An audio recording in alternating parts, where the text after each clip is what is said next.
All right. Chapter 6. Going to talk about tornadoes. Anyone seen a tornado in real life? Where was it? Oklahoma. Oklahoma. That makes sense. Anyone else see it? You see one? Kansas. Kansas. Makes sense also. You said you kind of saw one? It was like very green skies in like the Minneapolis area. So I was like a child. I don't think it was an actual tornado, but it was like close to one that was in the area. I was kind of by Big Lake. This was in the 90s. And was in a car with some friends of mine. I was in the back seat.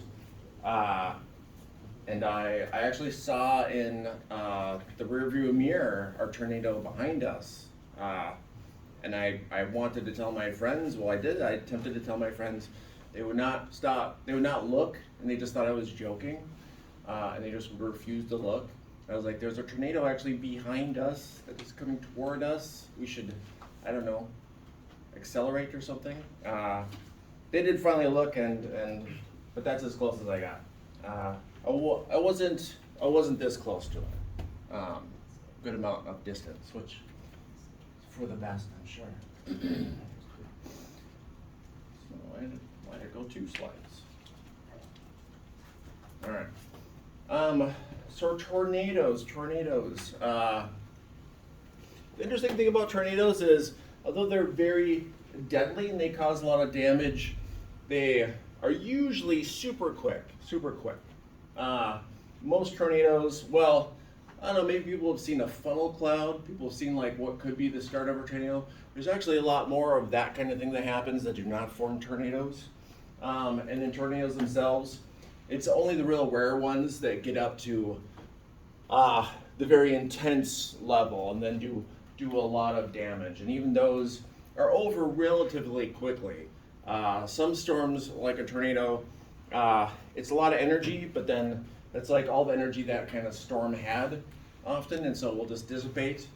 Unlike something like a hurricane that can just keep on kind of causing destruction. But part of the reason for the difference between tornadoes and hurricanes is because, well, hurricanes usually happen over the ocean, and so you have all that moisture and all that heat, whereas tornadoes are over dry land, so even though there's an amount of moisture that is creating the whole thing happening, it has a lot less energy overall to work with. If you're able to talk about Tornado Alley, if you look at this, you can kind of see why, well, a number of the places that people have talked about seeing tornadoes, right, or in the area that there tends to be a lot of tornadoes. You also might remember our wind maps, right? This is a lot of potential wind energy. I don't know if I've ever seen a windmill face down an actual tornado. That might be too much for it to do, but I actually haven't heard about them being damaged either. Let's see, anything else of note? You may not have realized that there are some tornadoes that happen in places like Florida. Tornadoes also have their different seasons, mostly because the whole North Atlantic cyclone that we'll be talking about again, I talked about it before some, that kind of moves around per year. And so, changes the timing. Tornado damage. I don't know, you guys have seen Twister probably. Actually, a lot of geography students and people who have an interest in physical geography, they go on to, become meteorology students if they want to get higher degrees, look at weather forecasting. A lot of them actually get into storm chasing, especially, I have a nephew who went into physical geography and he wanted to be a storm chaser. So they made him locate to Kansas because that's where a lot of that kind of thing happens.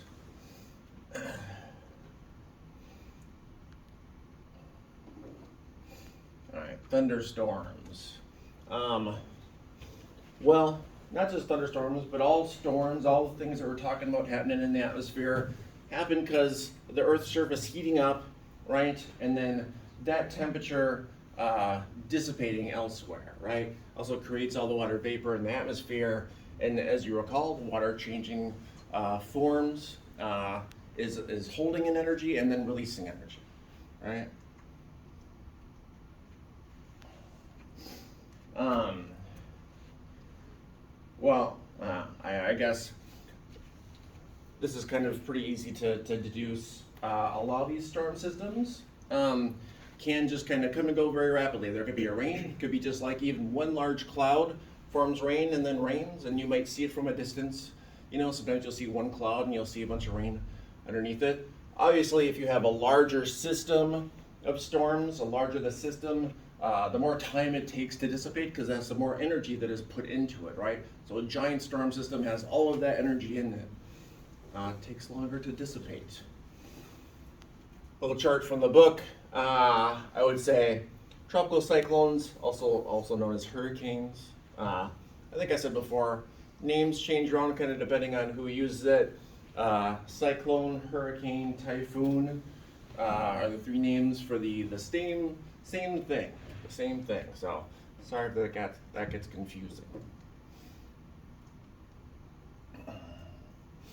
Let's see, what else could I say about thunderstorms? Well, like I said, a lot of stuff is pretty obvious.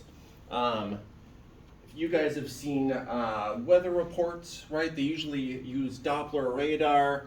So for example, you know, one of these storm systems could be a small storm system by itself, but when you have a whole line, this is especially where you're going to have fronts hitting each other, and it's when cold fronts and warm fronts hit each other that you have rain and storms, different amounts of severity. Also, this is usually the good place to look for tornadoes.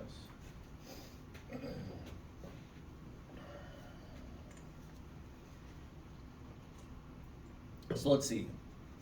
In general, when we're talking about storms and how much moisture they have in them or not, we're looking at the larger air masses and where those air masses are coming from, right? If they come over water, they tend to have a lot more moisture. If they come over land, they tend to be a lot drier, in a nutshell. Thunderstorm frequency map. Let's see if there's anything really of note. You know, it's probably what you would predict. I would say that places with thunderstorm frequency, if they're near oceans, those are also places that get a lot of hurricanes, kind of depending where they are and whatnot. So this is the picture from the book, reminding of these different mass air types. A lot of the images in the book look great in a book, but then putting up for a presentation, I found this image elsewhere, and I think it actually explains it all a bit better, right? Because this just has MP, CP, but you know, maritime polar, P is polar, right? Continental Arctic, right? Continental polar, CP, right? CP. So just this is a little bit better of a representation of what it means. And again, it's the exact same thing of, well, if it's coming from the south, it's going to be warm. If it's coming from the north, it tends to be cold. If it's coming over land, it'll be dry. And if it's coming over water, it'll be wet, right? Some good inherent logic there. Well, as I mentioned, storms change in their severity, change in their size, also change in the wind shear, because you could have plenty of storms that aren't actually super windy, that are just kind of just some rain, right? It happens.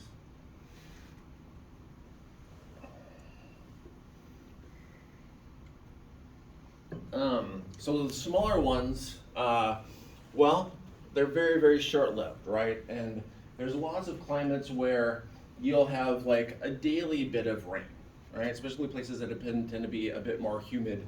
You might get rain every single day in the afternoon, and that's just kind of the normal cycle of your day. This is more in the tropics in general. This is, well, single cell thunderstorm, like I said, if you saw a single cloud on the horizon that's getting some rain, if it's a single cloud, you can predict that that rain will be pretty quick, right? That's part of the reason why weather forecasts are usually able sometimes to be able to tell what's going to happen hour by hour to these storms. It gets more complicated, multi-cell thunderstorms, more complicated because you have more going on. These will also cause more damage. usually. And again, if you want to look at, your Doppler radar here, so you have a whole line, right, and another line of storms, and you can see kind of what's going on in a cross section here. Well, it's similar to what I showed you in the other images, except for, as you can see, it's a whole longer system rather than just being just one storm.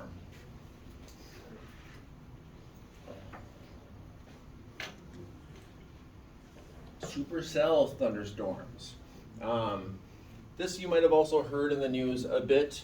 Well, this is the type that produces a lot of tornadoes. So usually if a storm system can qualify as a supercell, that's when people start to really kind of pay attention to it. That's when you'll start getting your tornado, well, they'll say a tornado watch rather than a tornado warning, right? You'll get the thing on your phone, they'll say, we're watching for it. It's not a warning. A warning is we've seen it. Watch is seen some funnel clouds. We know that this is that type of a storm.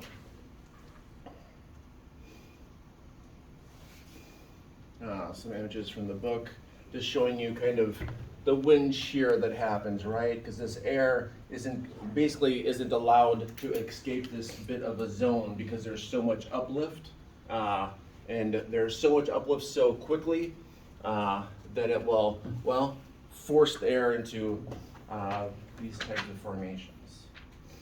So when we're talking about rain and storms, well, in general, you have cold air masses and warm air masses, right? Cold air masses and warm air masses. When you have cold air that is pushing into a warm air mass, that's when you get your really big storms, because typically warm air has more moisture. And so when that moisture is forced up, like we've talked about when it's forced up mountains, well, if it's forced up because you have an air mass coming up here and basically shoving into it and it shoves up, that's when you get a real high and real quick, and as we call it, unstable air mass, right? Remember earlier lecture when we talked about unstable air masses? It's a different matter when you have a warm air front that is taking over where a cold air front was. You will still have rain, as you can see here, but if I back up a sec, you see it won't be quite the big effect. It isn't shoving this up so quickly. We're having more of a gentle process. So like I said, there'll be rain, and there are cloud formations during this whole area, but it won't be the giant storms. Lightning. Yeah, who here has seen lightning? Yeah, everyone's seen lightning. Well, let's see, what can I tell you about lightning that you haven't seen? This chapter has a picture of, I think it's pronounced fulgurite. Not 100% sure, honestly. But, well, sand can melt, that's how like a lot of glass is made. You melt some sand. Lightning, especially if it's a larger bolt, can melt a section of sand. So lightning, what happens? Well, if you look at this image, in a nutshell, maybe I'll just read what I typed up here. Lightning is an electrical discharge that occurs when positive and negative electrical charges are generated through the friction of air moving on ice particles. When there's large cluster of positive charges on top and negative charges at the bottom, lightning will occur to equalize these charges, right? Remember, lightning, 4 times hotter than the surface of the sun, right? Hotter than the surface of the sun. Well, and also, what else you can see from this depiction is when the storm is attempting to equalize, we'll see lightning that happens within clouds sometimes, and you can see how that would equalize. But also, you have great big positive charges across the landscape. This is why people warn about, if there's lightning and there's a big storm, and you'll have people who will refuse to stop playing golf. Like that's a classic example people read about, because it's a great big metal thing that you're throwing into the air, and you're probably the highest thing around, because the golf courses don't have a ton of trees, because that blocks the golf balls. Lightning capital of the world. Well, Venezuela has a lot of stuff going on. Tropical area, right? So you got a lot of moisture in the air. It has a number of mountains, right? So those air masses are often pushed up. So you have a couple things going on, causes a lot of lightning. This map of lightning around the world, I was kind of like, well, it's not like the most exact map. Because although it talks about Venezuela in this section as being super high in lightning, they didn't adjust the colors enough because it kind of all mushes in. Not the best map. I was mentioning it already, fulgurite. And you can see the partially melted sand, plus you're next to it. And when I say sand, like you could do it to dirt too. Most solids can melt if they're given a high enough temperature. I already talked about the causes of lightning. Image from the book doesn't include a tree, but it's pretty similar to what I showed you.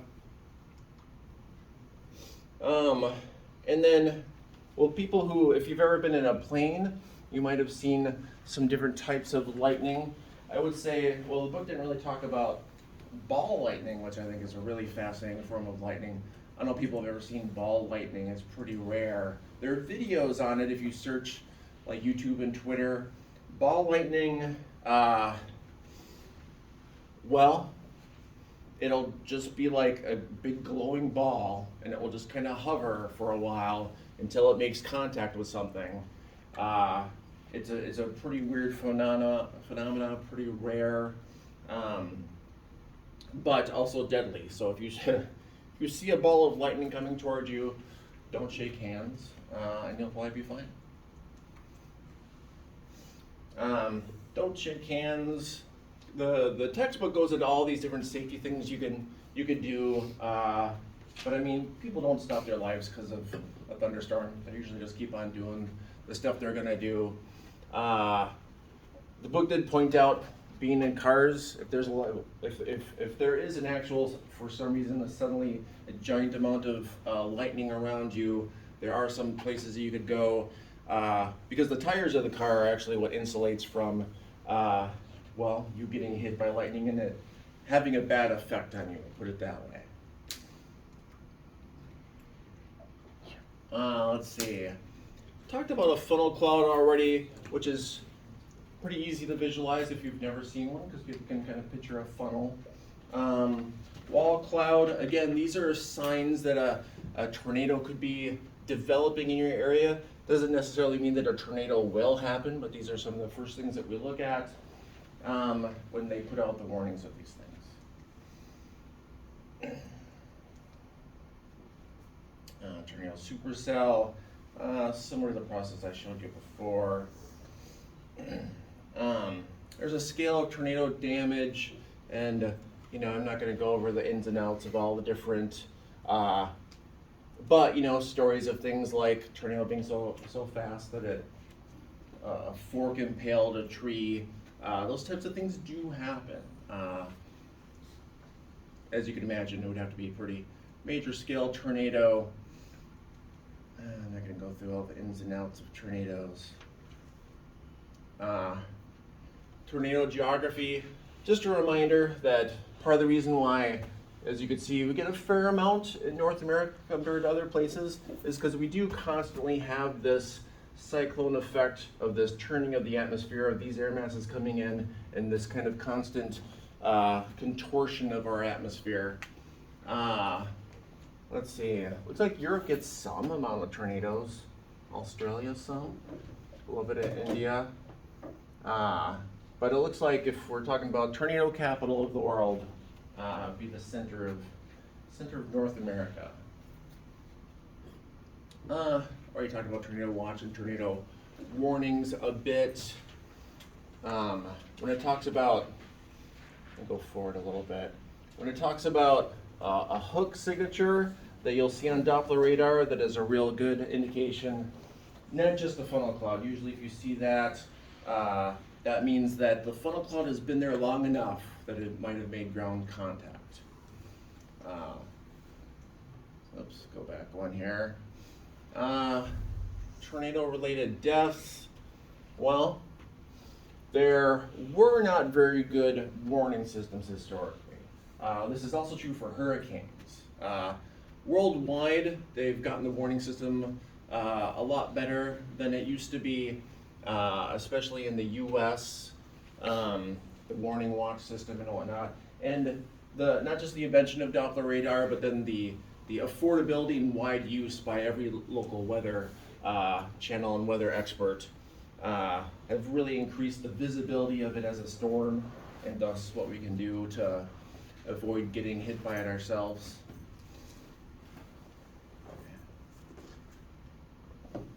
Well, you guys know what to do in tornadoes. Don't run up to it, I guess is what I would say. I say that, and then I have relatives who are storm chasers.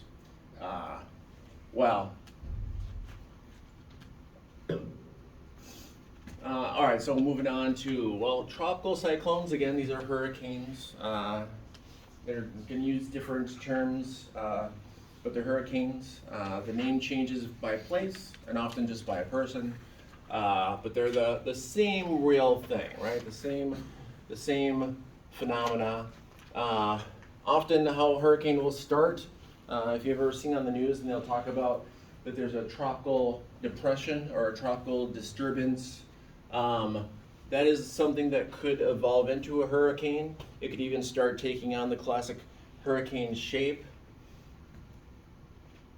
You can see a couple things going on here. One is, you can definitely see the twisting mechanism going on. You can see a pretty developed eye of the hurricane here, moving toward Florida. And this is a very common hurricane path, especially for the U.S. Coming up because, well, it's coming from warm, moist area. It causes a lot of damage. A lot of the damage isn't the winds and rain itself. A lot of the damage from a hurricane is very similar to flood damage or a tidal wave kind of damage, because you'll have a storm surge. The hurricane's very large and it's circular, and remember that that's all kind of rising heat. Well, that will kind of suck up the ocean around it, and so when that hurricane hits land, it has all risen up quite a bit. And so although the wind and rain is, of course, something that you need to be concerned about if a hurricane is coming into your area, sustained amount of wind, sustained amount of rain can cause a lot of damage. If you have a 15-foot or more storm surge, right, that is basically just kind of a tidal wave that comes in, and that itself causes most of the damage, That's one of the reasons why lots of places are putting out great big barriers, and you'd think to yourself, well, what would a great big, wall, how would that stop a hurricane? It's not to stop the hurricane, it's just to stop the storm surge. Because relatively quickly, when a hurricane goes over land, it's not getting fed that energy anymore, or the moisture, right? And so it'll dissipate rather than keep on building up. Whereas if it was over the ocean, it just keeps on building up.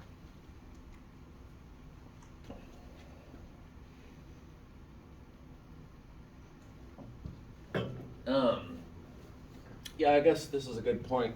Winds are fastest in the eye wall, right, next to the eye, and slowest in the eye itself. The eye itself, you could have planes that just kind of hide out in the eye of the hurricane, waiting for it to go over land and then to dissipate.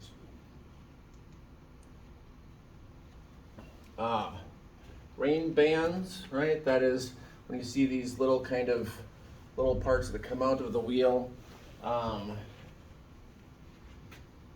Rain bands are what they sound like. Hurricane strengths, again, there's a scale and whatnot. But again, a hurricane is the process of energy being stored up into moisture, into water, changes different forms, and then it's being released. That rain is the releasing of that energy, right? The winds are even the releasing of the energy.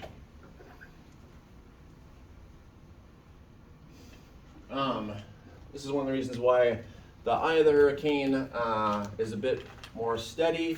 as you can see, well, you have all this rising hot air, and it needs to go somewhere. It needs to go somewhere. An amount of it can go off in the hurricane itself, getting larger and spreading, but air is kind of not sucked into the middle, but like it doesn't have any place else to go. And at that point, the air is coming down, but it's not like super rapidly coming down. But so you could have like a plane or whatnot in here, or a vehicle. This isn't coming down so fast that it would just like shove it down, but it is coming down as opposed to going up. Stages of hurricane growth. Well, tropical disturbance, tropical depression, tropical storm, hurricane. Another good little visualization of what's going on inside the hurricane in general. Outflow, right? So if it's still building and energy is still coming in here, that energy will be dissipated outside of it. The whole kind of evolution of hurricanes and how they start out. Again, tropical disturbance, but these happen all the time. They do happen all the time. So it's not one of those things where you could see this and know that that's going to be a hurricane, because these will, if you have any kind of satellite image of this area of the world, there'll usually be all kinds of these. There'll even be, could be multiple versions of these, but that doesn't mean that those will always become hurricanes. Mostly they don't. Mostly they dissipate. Mostly they will just rain out and their energy is gone. Scales of hurricanes. This is actually a good example, right? So you have a couple satellite photos, and you can see a whole bunch going on, right? These had all evolved into full-on hurricanes, and they're all going at the same time, and that's not uncommon, especially certain times of year, for tracking stuff within hurricanes. So worldwide, if we're looking at them, and again, you see the names will change, but they're the same stuff, so don't get confused. But there are a number of set hurricane tracks similar to those tornado paths. And so you see where we are, a lot of them common. This is also a common hurricane track, but these are not on the news because it's just going out here, right? As you can see, well, Japan's kind of famous for getting lots of tropical storms. South Asia. Oh, that's weird. I've cut out a part of this map. Well, this part here that should be on the map, you should see there should be arrows coming in here too, because this area actually gets hit a lot as well. Oh, it's weird flawed map. So in general, when we're looking at these hurricane tracks, so when a hurricane comes about, our computer simulations can usually figure out, right? They'll have, if you'll see these on the news, right? It'll be like, this is the predicted path and what probability it'll go in these different areas and whatnot. This is where it actually went, right? And so you can see that, well, you can see the Coriolis effect partially here, right? It turning to the right as it moves through the atmosphere. As you can see, it kind of straightens out once it hits land, right? Now this one is kind of unusual in that when a hurricane hits land, it does start to dissipate, but it was large enough that it kept on going, and so it went over water again. It started to rebuild again. Not a lot of hurricanes do that full thing. Usually they come in here and then they just kind of dissipate. Increasingly, well, if you look at these hurricane paths, you can see sometimes they go further north. That's something that's happening more recently with a bit of warming.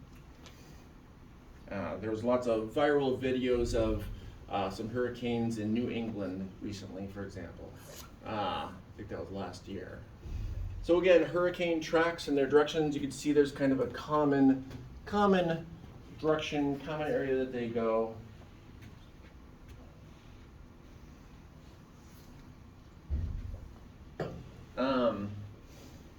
Worldwide hurricane geography. So this is the area that wasn't on the other map. See lots of hurricanes hit India from this side. When you're looking at this map, Well, as I mentioned, there's more actually here, more impactful, but we don't have states here and stuff. We have Hawaii, but this isn't going to make the news that much. As you can see, a lot of them dissipate before they get over here. But then you have a whole lot building again. The other thing I would say you could see pretty well is in general how the Coriolis effect, right? In general, these hurricane paths are all turning to the right, and then south of the equator, they're turning to the left. You also see over the equator, right, where the Coriolis effect is the least. You have really near zero hurricanes, right, all along the equator. So I know a lot of people in their mind they would think that along the equator would have the worst hurricanes there are because all that warmth. I would say that is where they start. That is where you'll get a tropical disturbance or something. But you need the Coriolis effect, the spinning for it to build up into a great big storm system. Hurricane hazards. I mentioned the storm surge. I would say also there's lots of areas. Let me go back one actually. One of the reasons I was talking about South Asia, well, Southeast Asia, and then South Asia is technically India, this area. But these areas specifically are very low elevation, right? So if you have a giant storm surge coming in, and your elevation of your place might be like 20 feet above sea level, maybe quite a bit more, well, then that storm surge, it will have an effect of where it hits, but it'll be muted a bit. But these are some areas where the elevation is very, very low, just inches above sea level, and for very long amounts of time. And it's also where, for example, you have a lot of agriculture, right? A lot of agriculture in here as well. And real big hurricanes, especially the big storm surge, all that water is, of course, salt water in the storm surge. So it could really damage their crops for like the whole next season if they get hit by a bad one. So that's when we talk about vulnerability in different places. Sure, if hurricanes hit us, it's a big bad storm and there are deaths and damage to property.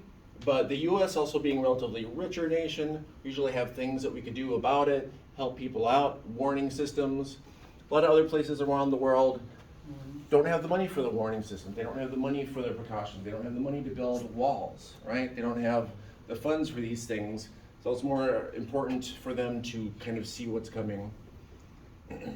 I will say the world is developing very quickly, and a lot of places are putting in infrastructure and whatnot. Let's see. Oh, this is actually a bit of a picture of the storm surge, right? Just to kind of show you a visual of how the hurricane kind of pulls up the water with it. And so then when it moves on land, it's bringing this level of water with it.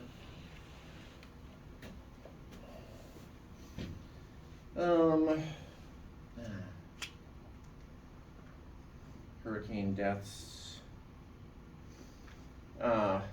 Hurricane watch and warning system is a little similar to the tornado system, although of course hurricanes being much larger and more stable, we can predict them much further out than say a tornado, which like I said, it's a big bad storm, causes a lot of damage, but it's usually just like boom, it's there and then it's gone. Whereas a hurricane, so you could see it a good amount of time. This is why on the news you'll see, well, especially in the U.S., you'll see lots of warnings. You'll see the governor of different states issuing that people should get out of the area if they can and whatnot, right? Usually we have, honestly, a lot of warning, especially since Hurricane Katrina that happened a while back. That one caused so much damage and so much chaos that upgraded a bit the U.S. and their attempts to kind of get the warnings out about these. Mid-latitude cyclones. We've kind of talked about this the whole lecture. Again, this is just that twisting mechanism, right? That's happening in the center of North America. Usually, if you see pictures of the clouds in North America, you'll see this kind of twisting thing. Also, the doldrums that I was mentioning before. around the equator that's just kind of constant amount of rain and precipitation, but never really forms great big storms. Mid-latitude cyclones. Well, I just always think images explain things better. So this is an example of, well, a snapshot of that twisting motion, right? And so you have these air masses and cold fronts and warm fronts and whatnot, right? But as you can see, there are different levels in different areas of the storm system. Another visualization of this process, right? This is basically how the air is all the time over us, right? You'll have stable front, you'll have warm air kind of coming from the south, cold air coming from the north, right? It'll kind of twist, right? Warm front, cold front. Eventually, these fronts will basically kind of equalize, right? You'll get your precipitation event, and then it'll kind of go back to being stable. These little images, in case you just didn't know: cold front, warm front, stationary front. So I'm gonna go back one. All right. So you can see we start and finish with basically the same thing, and then it just repeats, right? Goes through this cycle, then we have this again, which is also this, and then it just kind of repeats.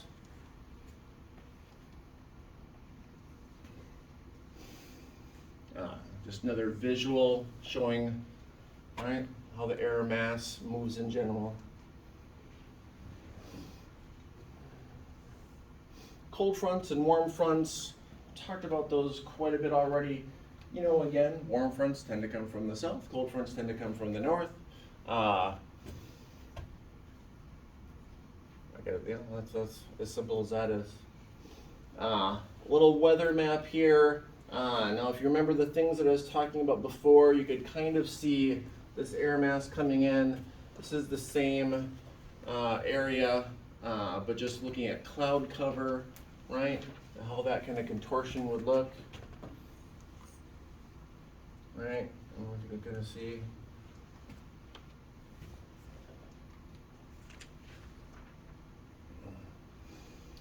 All right. So mid-latitude cyclone formation.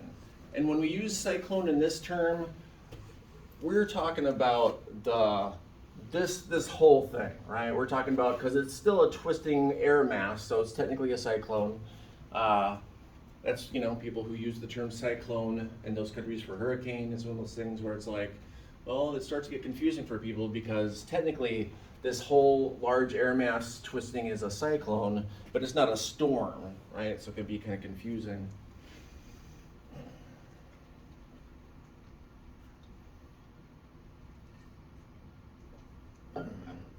The visualization from our textbook, looking at this kind of going on. We could see a lot of things going on here. You could see, right, air masses over the Rocky Mountains. We have that normal process where you'll get your precipitation as the air masses are forced to rise above these mountains. So you get mostly rain on this side.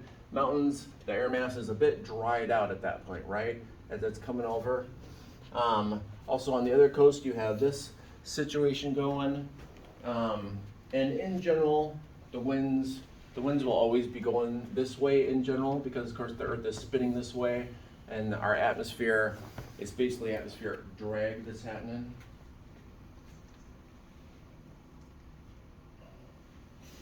Again, just another visualization of that same process that just happens again and again.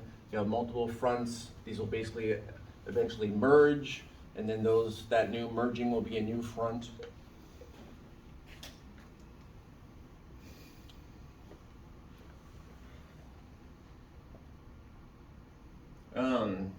Well, when it says the effects of the mid-latitude cyclone, the effects are rain, right? Our storms, our precipitation. The effects are we constantly have an amount of precipitation, which of course is a good thing. It means that it's one of the reasons why the Midwest for a long time was the breadbasket of the world. Grows a lot of crops in areas that have steady, reliable rain. Another visual similar to the one I showed you before, when you see, again, this is a warm air mass going over a cold air mass. Because warm air naturally rises, this isn't that unusual of a thing, right? So this air with moisture, even if it wasn't coming over a cold front, it in general will rise and then rain. And so when it does go over a cold front, that process will still happen. It may be forced up a little bit more quickly than it was gonna, but you only get your real big storms when you have the opposite scenario, right?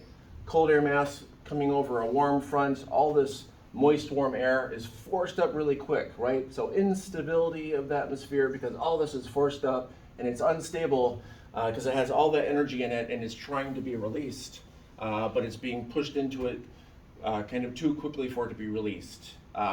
And so it's all being released at once. So that's when you have your big storms. Some other things that happen in the mid-latitude cyclones. We'll talk about each of these in a bit more detail. Lake effect snow. Actually, that's not lake effect snow. Lake effect snow. I'm just going ahead a little bit. There's lake effect snow. Well, as it says, heavy snowfall that results in cold air moves over large, relatively warm bodies of water, such as the Great Lakes. So as the air moves over that water, it's the areas that are adjacent, adjoining to it that will get this snow. I would say also an effect is, well, the relative lack of wind resistance on lakes. Because wind resistance is things like trees and mountains. Not a lot of trees and mountains in bodies of water by definition. So lake effect snow. This is also one of the reasons why it's kind of interesting because, well, you get news stories about Duluth getting a lot of lake effect snow, but looking at these maps, it's mostly not Duluth, right? It's Michigan that's getting a lot of it. I feel like I don't see that in the news that much. Maybe just because my news is just covering Minnesota. Nor'easter, another term you probably maybe heard when they're talking about weather. I would say that this is of note usually, well, as it says, when it's connected to a blizzard, a specific blizzard, people will talk about. And they'll talk about these when it's happening in New England because it's a bit rare. They won't really talk about blizzards when they happen in our area because they just expect them to happen all the time, I guess. It doesn't make the news as much. Atmospheric rivers. This is actually was on the news recently because this is all that rain that California's been getting. And you might have heard on the news them talk about atmospheric rivers. Atmospheric rivers are kind of a newer area of study. I think we got an image here somewhere. So this is, so Ireland here, right? So Ireland gets a fair amount of rain, but it doesn't always get an atmospheric river where you have basically a funnel of the moistest part of the atmosphere all kind of going directly across, as you see, a real large amount of land, right? Well, when we talk about climate change, or we talk about El Nino, La Nina, changing up these things, you don't get this going to California much. You can see this one goes by, right? You usually just don't get them, especially the areas that they hit California were areas that have had droughts for years and years. It's unknown if California is going to be able to fill up reservoirs and whatnot with that rain and maybe combat some of the effects of that drought. I'll have to read some news articles and catch up on that and see if they are able to or not. I would say that's the kind of thing places like India often do. A lot of their infrastructure is invested in collecting water because although they get a ton during the monsoon, areas of India that will go without rain for months because there'll be a distinct dry season. And so they'll try to save up as much as possible. And they'll have huge amounts of water stored here and there and here and there, but then they actually do use it up throughout the year. Forecasting and analysis. I'm not going to go into big detail. Computers, artificial intelligence. break up the atmosphere into a bunch of components, put those into a simulation. You put in the current weather conditions as far as you could tell using all the different sensory equipment that we have around the world. Put it in a simulation, run the simulation. These are getting better and better through time, being able to predict major weather forecasts. One of the other things is that, well, the book discusses the issue of whether hurricanes are getting stronger or not. I've talked about them going further north than they used to go. As far as them getting stronger or not, well, our author basically takes a stand, where is it here? That really, at this point, we cannot see a trend of climate change resulting in more and stronger hurricanes, right? That it's too early to tell. Now, looking at some of the data, it does look to me like there's a recent trend of things being more severe. But our authors insist that, well, this is still just not enough time for us to decide it's a trend, right? This could just be a blip, like there's been different blips in the past. And most researchers would say that it's just a little too early to say. Now, if we get this kind of going like this, I think that they would feel more confident in that prediction. And of course, this is data going through 2017. I don't know what it is if it would go through 2023. Well, maybe I'll look that up. But at this juncture, as far as the textbook is published, that's another thing I should point out. Well, now that y'all are taking quizzes and whatnot, so the quizzes are on the book. Sometimes what students will do is they'll get a quiz question and they'll try to Google it, and Google will have a different answer than the textbook, but you're being quizzed on the textbook, right? So if the textbook says something like, this isn't quite a trend yet, and you go online and you see, oh, actually it's been more, and so it is a trend, you will get that quiz question wrong, right? Just so everyone knows, because it's the textbook that we're being tested on.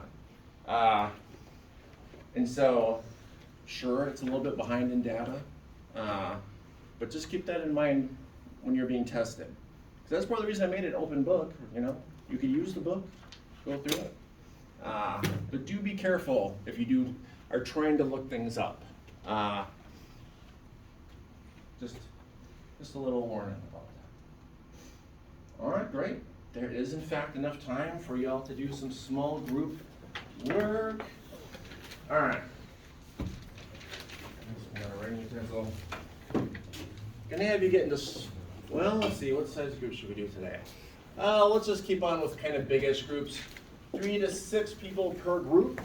What I want you to do, questions on page 194, those critical thinking questions. Actually, let's just do number 3 and number 5. All right, and I'll have you still self-select. So find people who look smart, ask them to work with you. Yeah, absolutely. Okay. Okay, page. Was this chapter 5? Chapter 6. And who wants to decide? I can. Are you sure? Unless someone else forgot, I can use my phone.